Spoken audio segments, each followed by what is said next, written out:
So,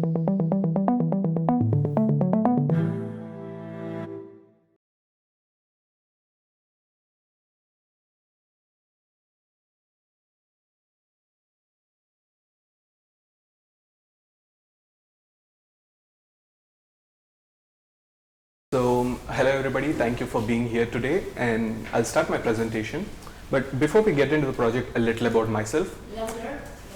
Okay, so before we get into the project, a little about myself. I come from the south of India, from this state called Andhra Pradesh. We are very well known for our spicy chilies.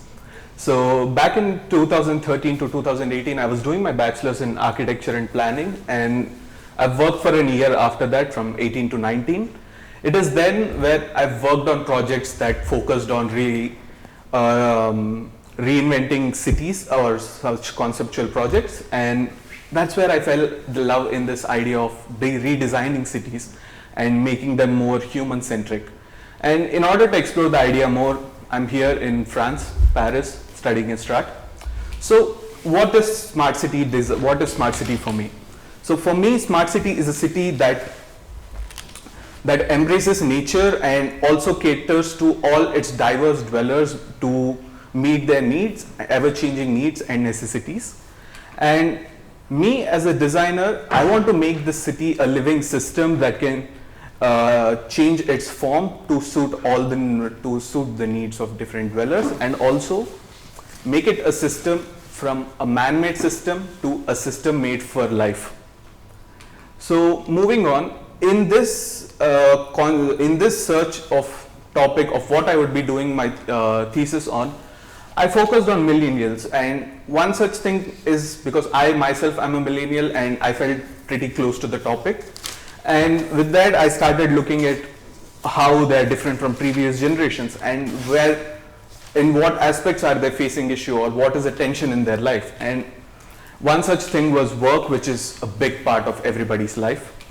So with that, the initial question I took was, how are millennials changing work? And the basic synopsis is, as generations move on, work has always been evolving to suit their needs, but in today's time it's quite different because work has overgrown and taken over life due to the level of connectivity we have in our life. And this level of connectivity is really blurring the boundaries of what you can call work and life, which causes issue to have this work-life balance for many. So with that, my design question was, how can I as a designer rethink the boundaries between work and personal life to enhance work-life balance? So work-life balance is basically trying to do both the domains without losing to one another. It's maintaining a balance between those two. But it's not how it is today. There's an issue because there's work-life permeation where elements from one domain are seeping into other and are causing effects such as they're affecting the mental and physical well-being of many. But how do we do this check? How do we treat this unchecked permeation? And a pretty well-known consensus is that we need to have a proper transition between these two domains. When you move from work to life or the other way around, you need to leave those aspects behind so that you don't carry them over. And there is a need of transition. So in order to explain more about this, I will be talking about user interviews and we'll understand the context of where the project would fall in the city, the system and the project realization, user journey, and finally the prospects. So very first thing, the user interviews. So I've interviewed 3 millennials from 3 different countries who are leading 3 different lifestyles to first of all understand how varied their lives are. And this was a telephonic interview with each ranging from 1 hour to 45 minutes where I try to understand their typical day and their various pain points throughout the day.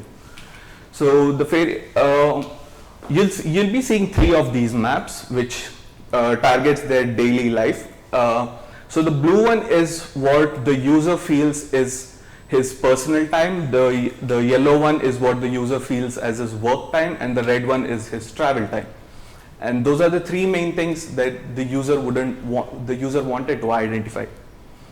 So first, Dilip in India, he's 27 years old, and he's been working in 3 years in accountings. So his first pain point arrives from the transportation, where while India is a really populated country and the public transports reflect that. And as he travels through his morning commute, he is really affected by the crowded public transport, which tires him out by the time he reaches work.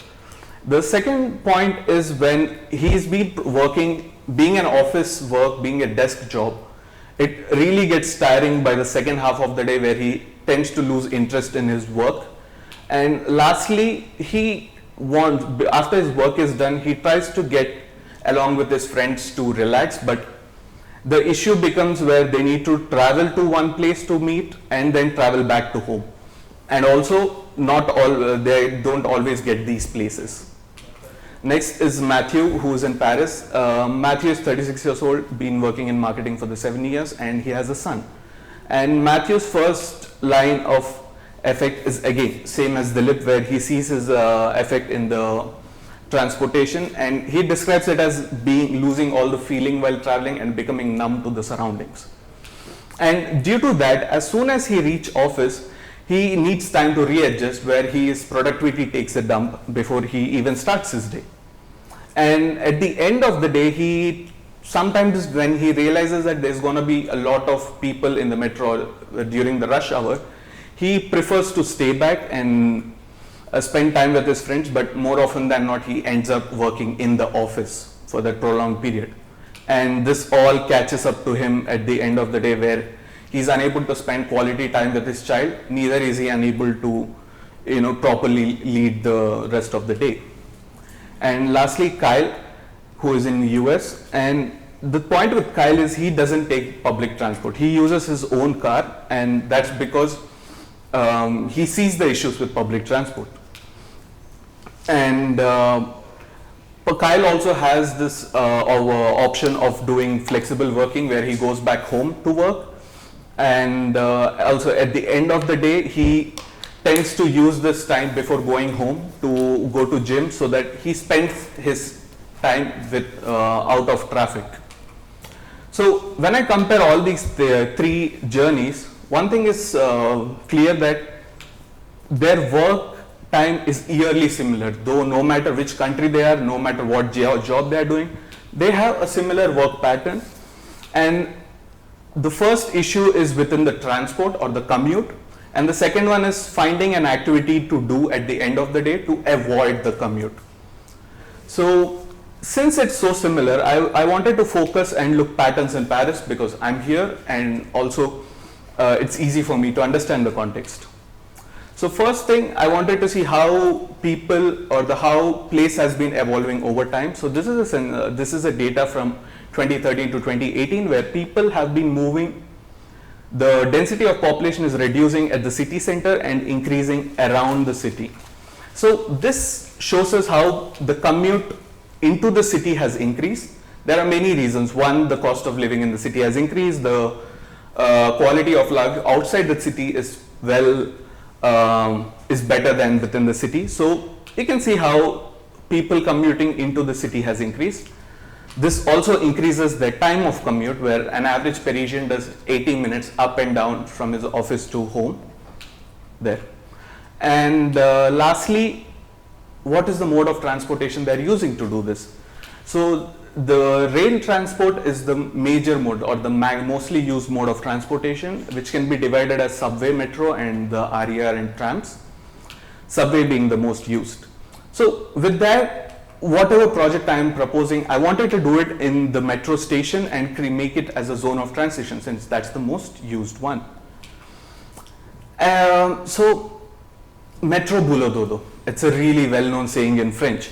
And when people are doing that circle, they are usually playing different roles throughout the day. From the point they wake up, they're playing a role of a father, a son, a boyfriend, or even a husband. And as they clear the day and move, they play these other roles, where they are an employee, a commuter, a colleague, a friend. But in all this time, they really aren't taking a time for themselves. There's no me time where they are able to properly recenter themselves and move into the other role. And that's what I wanted to create. I wanted to create this null zone in their journey where they could take some time, recenter themselves and move. And that's what I'm trying to do with liminal, the zone of transition. So in a basic term, liminal is a system of experiences, services and amenities around a metro station to create this zone of transition that can help people break their journey. I'll be explaining it in 3 phases. First, the design element, service ecosystem and system application. The design element. So I wanted to know if there are any studies that have been working on this public space and their benefits, and there's one study done in 2011 by Civitas study, and that's done in UK to understand how good street designs help people. And as a part of that design, they have interviewed about 800 people or so using a single street and wanted to know what are the different elements they want in a street. So, and the violet ones are basically experiential elements and the blue ones are the physical elements. And the size of circle refers to how many people wanted it. So with that, I narrowed down my elements that I wanted to place to these 6: vegetation, rest area, kiosk, seating, amenities and entertainment. When they take a form, they could look something like this, where vegetation could be just your paving with a sidewalk of a plantation sidewalk, then a rest area to have an isolated seating for people to have their own zone, or a seating area where people could gather and talk or have food in that. The kiosk and entertainment area where you could see the various changes in the city, but on that maybe someone is doing graffiti or someone is putting some show in that place. So the idea is that these individual elements could again be mixed and matched to form a larger space to give a spatial quality that one desires. So here is an example of mixing 2 elements, that is a resting area and a landscape area, to create this pure rest zone. But it's not just that, you could also create more like a central hub, sorry, not hub, but a kiosk area which has amenities such as bike parking or a seating area next to a toilet with a buffer space between them. So all right now we have been seeing the different combinations that we are doing, but as you can see, you can do combinations with 2, 4, 6, but not all combinations are ideal. For example, when you look at this, it's a combination between rest area and entertainment, which really doesn't make sense, because in a rest area you want to have this serene and solitude space, but coming to an entertainment where it's more full of energy. So how do we differentiate between combinations that are possible and that are not? For that reason, I've created the adjacency matrix. So the matrix takes all the spaces, including the transit axis, and creates a set of rules of how they should be placed in correlation with each other. So the black dots between the 2 spaces show that they can be adjacent. The white dots show that they need to have a relation but need not be adjacent. And the blank spaces show that they need to be separated. So in order to have a more known system, I've created, So I've created an interactive thing where placing the rules with the help of HTML, the places could be, the different combinations could be checked. So let's say we have this and a service area next to it. That's an error because the adjacency matrix doesn't allow for that. So we can add a buffer between them to again put the place. So that works because now there's a buffer between those 2 spaces. So using that, the different combinations could be identified. Next, for now I've shown you the different places, but how do you create those spaces? What are the basic building blocks? So there are two sets of basic building blocks. First, the base tiles and the surface furniture. There are 5 sets of base tiles, each having their unique needs and properties, and the surface furniture which adds complement to this base tile system. So first, let's go to the tile details. So each tile is a 450 by 450 tile, which is an average space required for a person to stand in. And the 5 tiles, where the first is perforated tile, then we have fixture, deck and paving tiles, lastly the landscape tile to have the landscape elements. So looking at the perforated tile, as you can see, there's a surface vegetation, but then there's a sliding track. So the perforation tile in conjunction with the seating could create a mobile seating system which allows the place to be dynamic, and people could move the furniture in the space to organize it as per their needs and necessities. So the seat is a 450 by 1350 seat with a roller base which sits interlocked with the tile system, so that it creates a track and rail system where you could move it. Let's see how it works. So this is a space with the tiles and an existing seat. I can remove the first 3 set of tiles, then lower down the seat, and once it's in the place, I can slide it along the track system so that it gets locked in the space. And once it's there, you can just move it around within this, and the other tiles such as the landscape tiles and all could act as a barrier to block it to move beyond a point.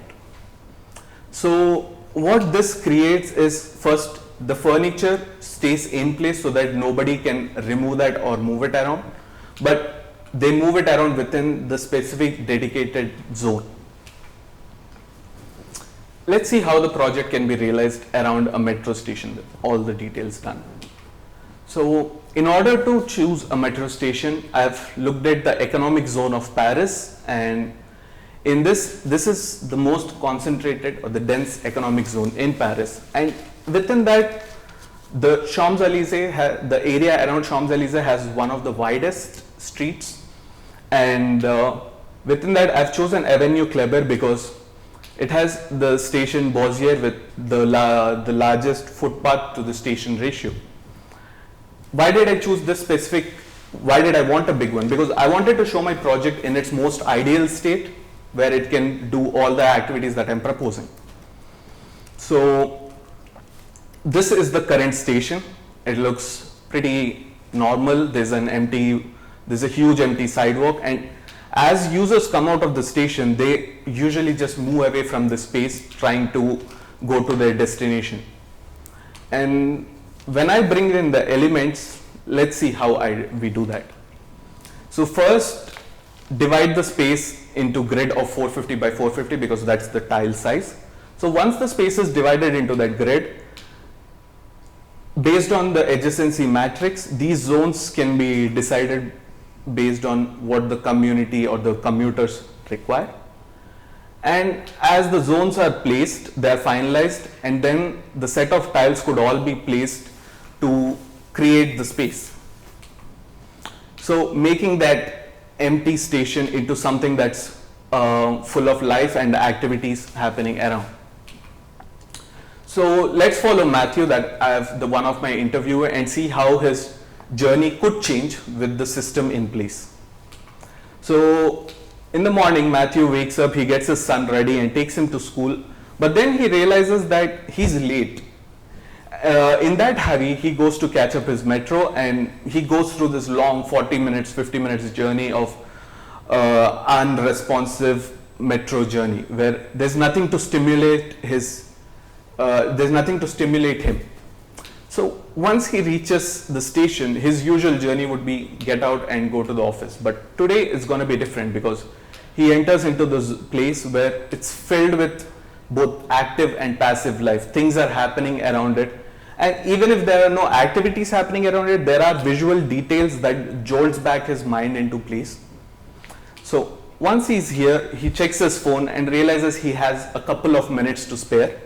So he approaches the kiosk. Since he's late in the morning, he did not get his coffee fix. So he approaches the kiosk, gets a coffee, sits in the place, drinks, relaxes, reorients himself before moving. This small thing changes a lot for Matthew, since after going back, he need not spend half an hour trying to reel in for job, but rather start his work. And let's see, at afternoon, he and his friends decide to go and have lunch, but they ideally wanted to go and have lunch in a park because it's a nice sunny day, but there is no park around in a close proximity. So they decide to go to the station, where Matthew starts rearranging the seats so that they all could sit together in a nice fashion and have their lunch. And at the evening, as he moves through the station, he goes along this blank canvas where a couple of artists are painting. So it piques his interest to know what's going on, but that's a story for another day since it's not yet done. So he goes across to the information board, checks for the train timing, when is his next train coming, and sees that there's some time before he needs to get in. So he uses that time to stay upstairs to relax before going down into the closed metro station. So this is the walkway with the board, and this is the information board. So the idea behind the information board is, when you have the data in the metro station and once you walk down, there's no incentive to come up if you have some time to spare. We generally tend to stand in place. But if the same information is presented on the surface level, it's up to you to choose if you want to go down or if you like to stay up before you take the first or the second train. Metro, sorry.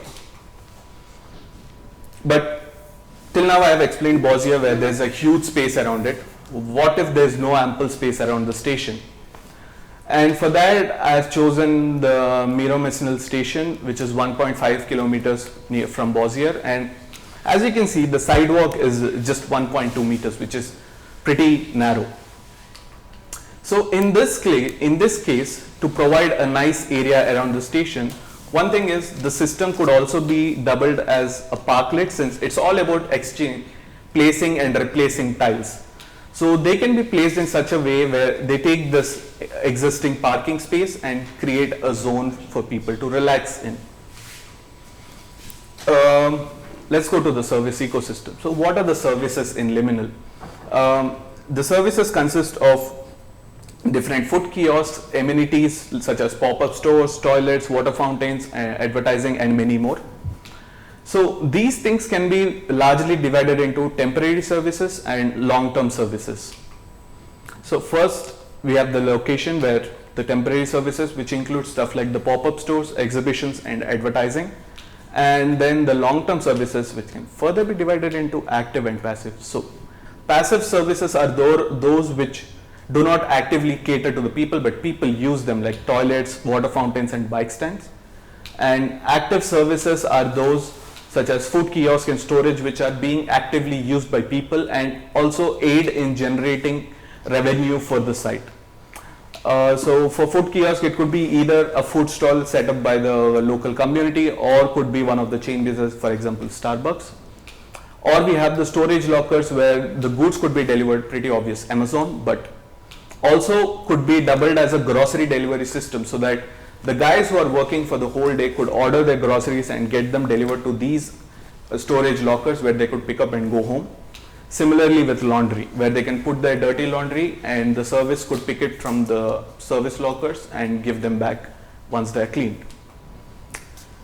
So while we have seen how the system can be put in a station, but what about the back end scenes of how it is designed in the first place? So while commuters are the primary people for this project, there's also local community and city council who are equally part of the project. And so with the location, we have local community, city council, and commuters. So the local community who are already there in the place would present the city council with the interests of what they could take in the place, and the commuters would present with their requirements as what they see fit as they move in their daily journey. So based on all this data, the city council could do multiple proposals within the site, and the community and the commuters could be equal part of choosing which proposal would be chosen by social media voting or any other way, and then the proposal would go into implementation. But the dynamic system also allows for different changes to happen quickly rather than over a period of time. So it's just a matter of changing the tiles and furniture. So in that case, when people come up with proposals, maybe it's Christmas time, maybe they want more lively nature in that place rather than just seating, or they want more seats, less seats. So all these changes could have a cycle which goes through changes, proposal, voting, and then it can continue in the same way again and again. Moving on to the prospects, while I've provided the landscape elements in the name of visual details, they are more than just visual details. So as I've chosen these zones in a densely packed area of economic concentration, there's a lot of vehicle activity too. And in part of the design, the increased vegetation could aid in bringing down the climatic effects and add coolness to the area.